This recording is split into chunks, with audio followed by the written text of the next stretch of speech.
Bom, hoje nós vamos aprender o que é que nós devemos fazer para enfrentar esse momento de pandemia, esse momento de aflição, de estresse. Então, eu vou mostrar para vocês hoje um segredo para nós podermos permanecer firmes, certo? Enfrentando isso com mais facilidade. A primeira coisa que você tem que fazer é, primeiro, saber quem Deus é, certo? Quem Deus é para você e o que você é de Deus. Então nós sabemos que Deus, Ele é o nosso Pai.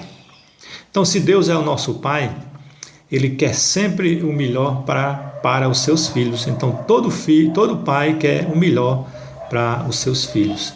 Nós sabemos que Deus, Ele é amor. E se Deus é amor, Ele vai sempre querer o melhor para cada um de nós, certo? Porque Ele nos ama, porque nós somos especiais para Deus. Primeiro nós devemos reconhecer que Deus, Ele realmente é onipresente, Ele está em todo lugar. Então onde você estiver, Ele vai estar te vendo e vai estar sempre providenciando o melhor para você, porque Deus, Ele é onipresente. Deus também é onipotente, ou seja, Ele é poderoso, para realizar aquilo que Ele quer para a vida dos seus filhos. Então, nada acontece sem a permissão de Deus, certo? Nessa pandemia estava acontecendo se Deus não tivesse permitido. E outra coisa também, Deus é onisciente, ou seja, Ele detém todo o conhecimento. Então, Deus sabe o que é melhor para cada um de nós. A Bíblia vai dizer que a vontade de Deus ela é boa, perfeita e agradável. Então, e Deus permitiu que isso acontecesse, então vamos aproveitar esse tempo para fazer o melhor para agradar a Deus. Deus usa todas as coisas para o nosso crescimento espiritual. Então, nenhuma tentação Deus vai dar aos seus filhos que eles não possam suportar. Lá em 1 Coríntios 10:13 vai dizer isso, Então, por isso nós devemos estar tranquilos, a respeito do que está acontecendo nesses dias, nos dias de hoje, certo? Lembre-se, você é filho de Deus. Por isso que você deve reconhecer quem você é. Você é filho de Deus, então não precisa estar preocupado, certo? Porque Deus te ama e Ele quer o melhor para você. Nós somos um povo de propriedade exclusiva de Deus.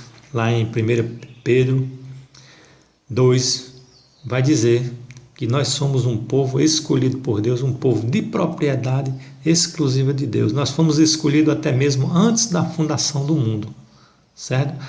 Então isso nos dá tranquilidade.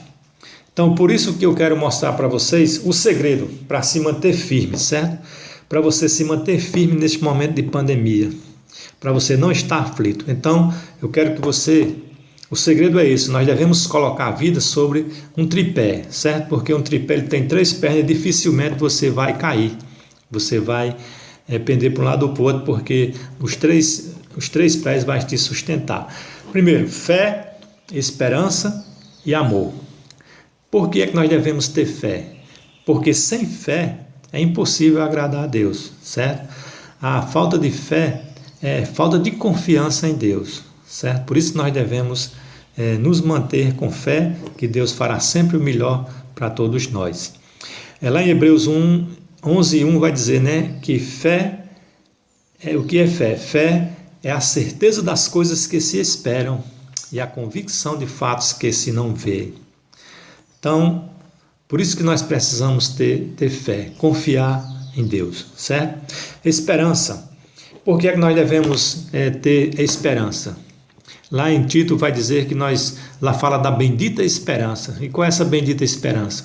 É a volta do nosso Senhor e Salvador Jesus Cristo, que vem nos buscar para morar eternamente com Ele. Então por isso que nós como crentes, como filhos de Deus, não devemos temer a morte. Por quê? Porque a morte não é o final para o crente, e sim o começo de uma nova vida com Cristo. Então por isso devemos viver nessa esperança, e não viver desanimado, cabisbaixo. Nós devemos enfrentar tudo com alegria, porque nós já sabemos para onde vamos. Então, por isso precisamos ter essa esperança. E a terceira coisa desse tripé, além de fé e esperança, você precisa ter amor, certo? Então, é fé, esperança e amor. Então, o amor deve ser a marca de um verdadeiro cristão, de um verdadeiro filho de Deus. Lembre-se que Jesus, antes de partir, os discípulos estavam preocupados porque ninguém ia conhecer eles como seus discípulos. E foi que Jesus disse: olhe, demonstre amor uns pelos outros e todos vão saber que vocês são meus discípulos. Então, realmente, o amor deve ser a marca do discípulo, do Filho de Deus. Então, todos vão nos reconhecer como filhos de Deus quando nós vivemos na prática do amor, certo? Então, coloque sua vida nesse tripé: fé, esperança e amor. E eu tenho certeza que você vai permanecer firme e não vai cair de nenhuma forma, certo? Então, esse é como se fosse um motor, certo? E o que nós devemos colocar nesse motor para ele funcionar e andar bem? Devemos colocar o combustível. E qual é o combustível? Oração, palavra e adoração, certo? Então, esse é o combustível para fazer esse motor funcionar. Oração, palavra e adoração. Porque a oração é importante, né? A Bíblia diz que o crente que não ora é um crente fraco, certo? Então, e nós devemos fazer, irmãos, oração silenciosa. Já que você está em casa, entre no seu quarto, ore, certo? Converse com Deus, faça conhecido diante dele as suas petições. E Deus vai ouvir e vai responder aquilo que é melhor para a sua vida. Como eu disse, a sua vontade ela é boa, perfeita e agradável. Então, o que for respondido por Deus é que vai ser o melhor para você, certo? Siga o exemplo de Daniel, né? Daniel sempre orava 3 vezes por dia, né? Olhando para Jerusalém em silêncio. E a oração silenciosa é a que Deus escuta mais. Deus não escuta oração em meio a barulhos, né? Essas igrejas que vivem orando em meio ao barulho, essas orações eu acho que não são respondidas como se elas fossem silenciosas, porque nós temos os princípios bíblicos mostrando as pessoas que Deus respondia mais eram aquelas que oravam silenciosas. Vocês lembram do exemplo de Elias, né? Ele saía para o deserto para orar. Vocês lembram de Moisés, né? Moisés sempre saía, se afastava um pouco, orava em silêncio. O próprio Senhor Jesus Cristo, ele dá o exemplo, né? Até na hora da sua morte, antes de ser crucificado, ele saía, se afastou um pouco dos discípulos e saiu para orar em silêncio. Então faça a sua oração silenciosa no seu quarto. A oração barulhenta, eu acho que Deus não se agrada. Lembra-se que dos fariseus que Paulo repreendia, né? Que eles oravam o próprio Jesus repreendeu, aliás, né? Que eles oravam em praça para a glória vir para eles mesmos, né? Então a gente deve orar em nosso quarto, a nossa oração silenciosa, e Deus vai responder conforme a sua santa e perfeita vontade. Então, esse é o combustível para nós manter firmes, né, em cima desse tripé, que é fé, esperança e amor. Segunda coisa é a palavra de Deus. Por quê? A palavra de Deus é o alimento, certo? Tem um ditado que diz, né, saco seco não se põe de pé. Então, na nossa vida espiritual, da mesma forma, nós devemos nos alimentar. E qual é o nosso alimento espiritual? É a palavra de Deus, né? Pedro vai até alertar os irmãos, né, que nós devemos, se eu não me engano, 1 Pedro 2:2, nós devemos desejar ardentemente, né, como uma criança recém-nascida, ela deseja aquele leite materno, né, aquele leite. Quando a criança vê uma mamadeira, ela deseja logo querer, ela fica doida para tomar aquele leite logo. Então, daquela mesma forma que nós devemos desejar ler a palavra de Deus, ouvir a palavra de Deus, porque a fé vem pelo ouvir, certo? Então, se você realmente se alimentar da palavra de Deus, você vai ser um crente bem nutrido, um crente forte, e dificilmente você vai ser levado por qualquer vento de doutrina, porque você tem conhecimento da palavra de Deus, certo? Então, por que é que nós devemos nos alimentar da palavra de Deus? Porque, além de ela ser uma coisa boa para as nossas vidas, ela nos dá proteção. Lembra do Salmo 119:11 que diz: guardo no meu coração as tuas palavras para não pecar contra ti. Então ela nos traz proteção. Ainda no Salmo 119:105 diz que lâmpada para os meus pés é a tua palavra. Então a palavra de Deus, ela é luz, ela clareia ao nosso redor para não deixar a gente tropeçar em alguma coisa, certo? Ela nos dá direção, certo? No final desse mesmo versículo vai dizer que ela é luz para o nosso caminho. Então ela nos dá uma direção. Por isso que é importante nós estar alimentado da palavra de Deus, certo? Então não esqueça de orar e nem de ler a palavra de Deus, porque isso é combustível para você ter uma vida firme diante de Deus. Terceira coisa, adoração. Então se você ora, lê, mas não adora, então nós temos que fazer tudo por completo, certo? Não adianta você fazer 80%, 90%, tem que fazer os 100%. Então você tem que orar, você tem que se alimentar da palavra e você também tem que adorar, certo?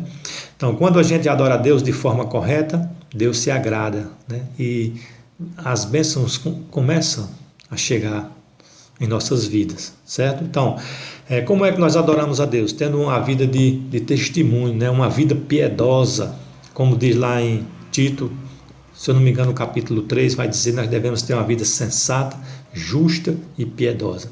Então é dessa forma que nós devemos viver nesse mundo hoje, certo? Mesmo em meio a essas aflições. Jesus disse que no mundo nós teríamos aflições, mas Ele também prometeu que estaria conosco todos os dias até a sua volta, certo? Por isso nós devemos sempre buscar conhecimento da palavra de Deus. Lá em Jeremias, se eu não me engano, Jeremias ou Isaías, eu não estou lembrado agora do versículo, mas lá diz que você quer se orgulhar de alguma coisa, se orgulha em conhecer a Deus, certo? O rico não se orgulha na sua riqueza, mas o crente deve se orgulhar em conhecer a Deus, que é melhor do que prata e ouro. Então, nós devemos ter raiz na palavra de Deus. Lembra-se daquele exemplo, né, de uma planta, que vou citar mais uma vez aqui. Um certo homem passava pelo deserto, ele sempre viu uma plantinha verde no meio do deserto, sem chover, sem nada, e ele disse: eu vou saber o segredo daquela planta. E ele chegou lá e começou a cavar, e a raiz daquela planta era muito profunda, e o segredo era esse: a planta se alimentava de água profundamente. Então na nossa vida espiritual deve ser também dessa forma. Nós devemos ter raiz, para quando vir as tempestades, não nos abalar. Aquela planta no deserto, as tempestades vinham, passava por cima, deitava, mas não arrancava. Ela voltava e ficava em pé de novo. Assim também deve ser a vida do crente. Vem as tempestades, pode até derrubar, mas ele fica firme em pé de novo. Por quê? Porque ele tem raiz na palavra de Deus.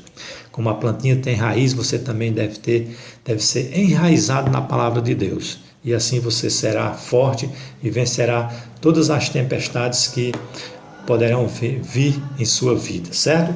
Então, nós vamos concluir dessa forma, seguinte: se você realmente está em cima desse tripé, fé, esperança e amor, e você está alimentado, né, por oração, palavra e adoração, então fique certo que você será um vencedor, certo? Então fique tranquilo que você vai estar bem em todos os momentos de sua vida, certo? Então coloque em prática em sua vida que você vai estar seguro. Não apenas se sentir seguro, mas se você realmente colocar em prática esse tripé em sua vida, você vai estar seguro, certo? Fé, esperança e amor, certo? Esse é o motor, o combustível, oração, palavra e adoração, certo? Então Deus abençoe vocês e até o próximo vídeo.